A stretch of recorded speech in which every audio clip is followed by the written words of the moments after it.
Start. पुनरीक्षण अर्जाच्या निर्णयासाठी संबंधित तथ्यांचा सारांश खालीलप्रमाणे. मृतक प्रज्ञा हिचा विवाह अर्जदार आरोपी क्रमांक 2 ह्यांचा मुलगा अमोल आरोपी क्रमांक 1 ह्यांच्याशी झाला होता. त्यांचे लग्न 24 डिसेंबर 2015 रोजी झाले. मृतक प्रज्ञाने 26 जानेवारी 2016 रोजी आत्महत्या केली. लग्नापूर्वी या दोघांचे प्रेमसंबंध होते. अमोल आणि मृतक दोघांच्या कुटुंबियांच्या संमतीने प्रेमसंबंधाचे रूपांतर लग्नात झाले. सरकारी पक्षाचे म्हणणे आहे की मृतक हिच्या वडिलांनी लग्नात 1.5 लाख रुपये हुंडा दिला. लग्नानंतर नवरा आरोपी क्रमांक 1 आणि सासू आरोपी क्रमांक 2 ह्यांनी मृतक हिला घरगुती खर्चासाठी 40,000 रुपये हुंड्याची मागणी केली.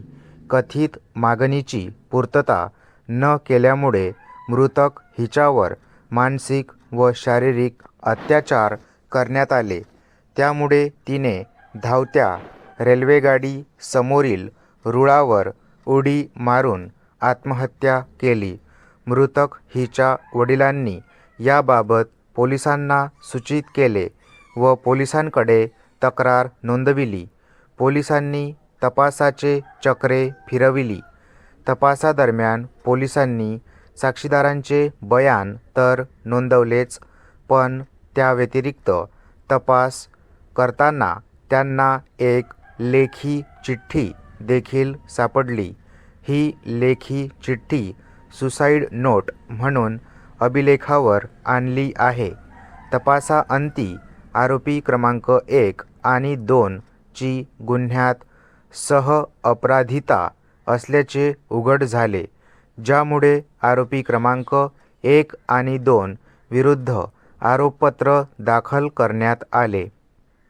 अर्जदार आरोपी क्रमांक 2 ने आरोपमुक्तीसाठी केलेला अर्ज 6/11/2019 रोजी फेटाळण्यात आला. त्यानंतर अर्जदार आरोपी क्रमांक 2 ने ह्या न्यायालयात पुनरीक्षण याचिका दाखल केली. ह्या न्यायालयात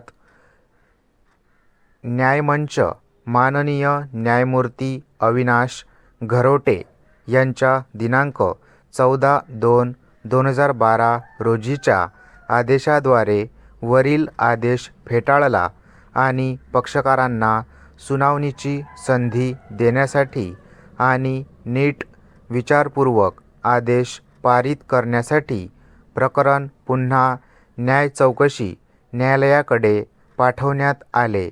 आरोपमुक्तीसाठी केलेल्या अर्जावर विद्वान अतिरिक्त सत्र न्यायाधीशाद्वारे सुनावणी झाली आणि या पुनरीक्षण याचिकेमध्ये आक्षेपित केलेला आदेश पारित झाला. आरोपी क्रमांक 2 ने केलेल्या अर्जाचे सार असे आहे की गुन्ह्यात तिची सहअपराधिता प्रस्थापित करण्यासाठी आणि तिच्यावर आरोप निश्चित करण्यासाठी पुराव्याचा अंशही उपलब्ध नाही. अभियोग पक्ष ज्या मुद्द्यांचा आधार घेतला आहे ते आरोपी क्रमांक 2 वर आरोप निश्चित करण्यासाठीच्या कायद्याच्या मूलभूत आवश्यकता पूर्ण करीत नाही. मृतक हिच्या वडिलांनी दाखल केलेल्या तक्रारीच्या आधारे आरोपी क्रमांक 2 वर खोटे आरोप लावून त्याला गोवण्यात आले आहे. सरकारी पक्षाने या अर्जाला विरोध केला होता. सरकारी पक्षाच्या मते लेखी चिठ्ठी मृतक आणि साक्षीदार ह्यांच्यातील संदेश, साक्षीदारांचे बयान ह्यांच्या स्वरूपात आरोपी क्रमांक 2 चा गुन्ह्यात थेट सहभाग प्रस्थापित करण्यासाठी भरपूर पुरावा आहे. मी याचिकाकर्त्यांचे विद्वान अधिवक्ता श्री अक्षय नाईक आणि विद्वान अतिरिक्त सरकारी अभियोक्ता श्री S.A. आशिरगडे ह्यांचे म्हणणे ऐकले आहे. अभिलेख व कार्यवाहीचे अवलोकन केले. परिच्छेद. याचिकाकर्त्यांचे विद्वान अधिवक्त्याने सादर केले की गुन्ह्यात आरोपी क्रमांक 2 ची सहअपराधिता सिद्ध करण्याकरिता अंशतः पुरावा उपलब्ध नाही. प्रथम खबरी अहवालात तसेच साक्षीदारांच्या निवेदनात नमूद केलेली तथ्ये अस्पष्ट आहेत आणि आरोपी सर्वसमावेशक आहेत. एकाही साक्षीदाराने आरोपी क्रमांक 2 ने एखादी विशिष्ट भूमिका बजावल्याचे सांगितले नाही.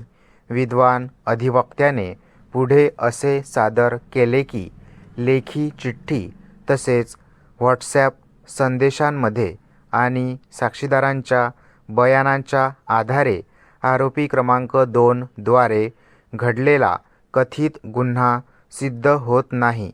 विद्वान अधिवक्त्याने पुढे असे सांगितले की आरोपी क्रमांक 2 ने एखादी विशिष्ट भूमिका बजावल्याचे प्रथम खबरी अहवालात मृतक हिच्या लेखी चिठ्ठीमध्ये, व्हॉट्सॲप संदेशामध्ये आणि साक्षीदारांच्या बयानात आलेले नाही. त्यामुळे या प्रकरणात सत्कृतदर्शनी गुन्हेगारी उद्देश सिद्ध होत नाही, असे विद्वान अधिवक्त्याने नमूद केले. वर उल्लेखित प्रकरणामध्ये असा निष्कर्ष काढण्यात आला आहे की सासरच्या विरुद्ध केलेले आरोप स्पष्ट नसल्यामुळे त्यांच्यावर खटला चालविणे हा कायद्याचा दुरुपयोग ठरेल. हे प्रकरण फौजदारी प्रक्रिया संहितेच्या कलम 482 अंतर्गत प्रथम खबरी अहवाल रद्द करण्यासंबंधी आहे. त्यामध्ये असाही निष्कर्ष काढण्यात आला आहे की फौजदारी प्रक्रिया चालू ठेवण्यासाठी आरोपी व्यक्ती विरोधात स्पष्ट आरोप असले पाहिजेत.